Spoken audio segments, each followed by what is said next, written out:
think you view One Northside as a different kind of coalition than other coalitions that you remember? I mean, you already mentioned ICOI. Yeah. So, like, you're part of that coalition. I imagine there's probably a handful of others that are kind of major coalitions that play a significant role in the life of the organization. Like, I don't know if you're part of the Coalition for the Homeless. I would imagine you are.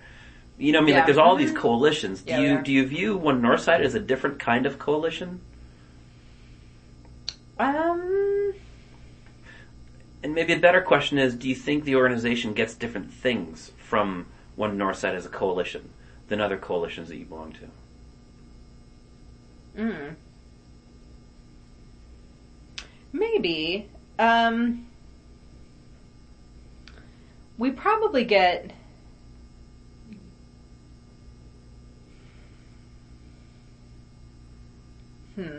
Or how is it different? That's a good question. I mean, all those questions are kind of getting around. Yeah. Like is it just yet another coalition for you all, or are there some important differences? I don't know. I mean, I would have said a few months ago, though this might be changing, that One Northside has been more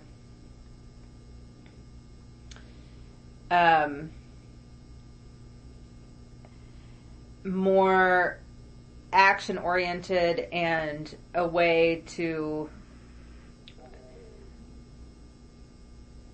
join other coalitions, like join together with larger coalitions towards a policy initiative, but has not to date driven or been the lead on so many policy issues, or single policy, like have been creating policy. Because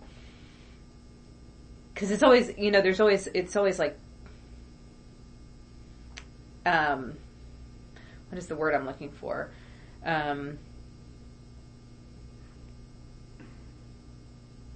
There's a word I'm looking for, where you like join together with something to combine, and then together there's something, I'm trying to think of something, or it's in reaction to something, like, we're reacting against the target in Rogers Park, or reacting against, coming out in opposition to something.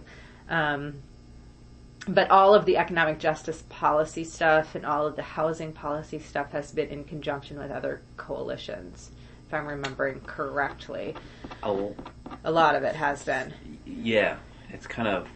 Yeah. It's a real mixed bag. Yeah, and so some of the... And that's been largely the same for most of the other coalitions that we've been a part of. Been working together with other groups on a policy initiative or a piece of legislation or something like that, signing on to something. Most of the other places that we are involved with is like signing on to something.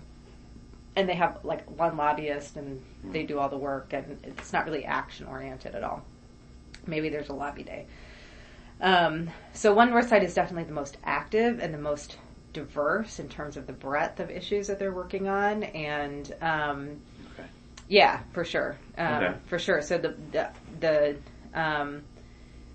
Coalition for the Homeless is, there's like single issue, and then ICOI is a single issue. They may have 2 or 3 things that they're working on. It's very narrow.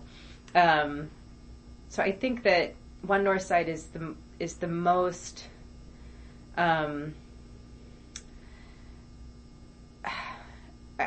the opportunities are there for the deepest engagement and the most diverse issues to work on, and different kinds of ways to get involved, for sure. So that's good. But what was your original question? How is it different from different coalitions? Yeah. As an organization, do you think,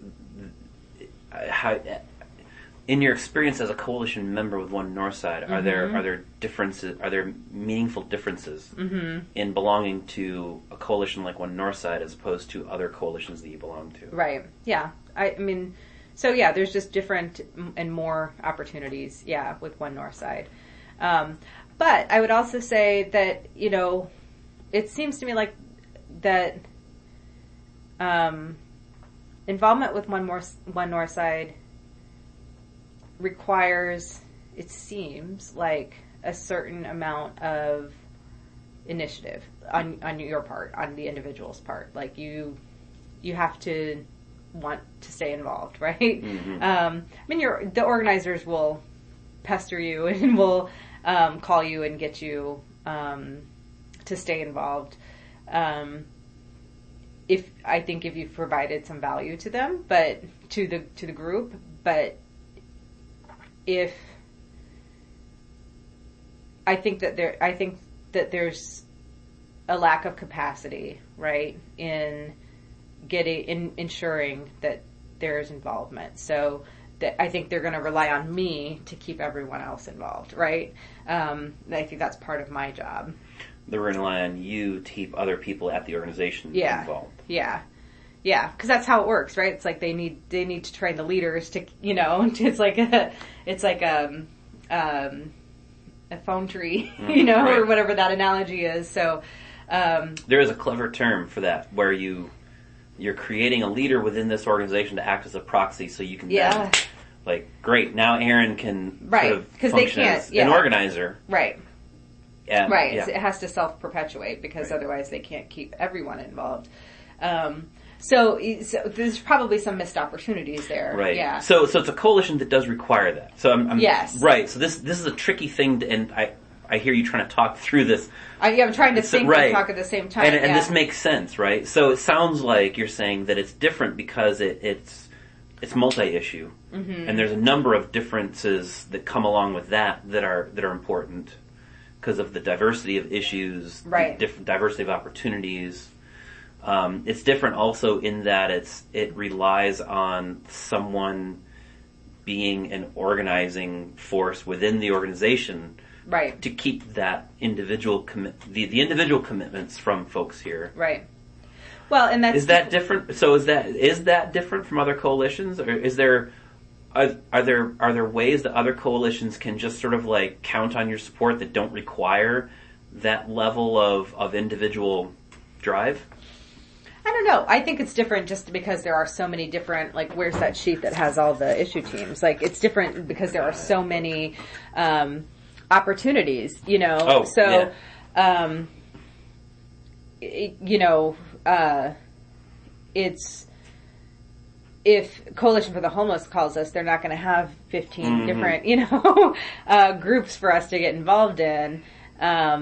And there's no one here that has the capacity to wrangle people into 15 different groups. But we would have, we would probably say it's within our interest to get involved with groups that directly affect our work or the clients that we serve, which is damn near every one of those. Right. So it is actually 15 things all the time. Right. So, I mean, we have to prioritize, right? So, like, where does it make the most sense, to be most efficient with our time, and where do we have capacity? It's just that balance. It's always the balance. Do you feel like it's easier or harder to get people to individually continue to commit to participating in One Northside stuff around here? Is it just different? It's different. It just depends on people and their own, like, sort of inclination, towards advocacy and their comfort with it, and so. Yeah. Yeah. Well, we're down to 40 seconds. 40 seconds. The time is about up. Let me just cancel that. So last question. I like to end interviews with sort of like a blue sky question. Oh, so, so we've talked about a lot of different things about how the night ministry relates to One Northside, what you get from it, how it benefits you personally, the organization, lots of different stuff. So with all these things now churning, can you think of things looking forward, looking down the road in like 3-5 years? Like, are there things that as an organization, One Northside can be doing to more deeply engage the night ministry in light of all the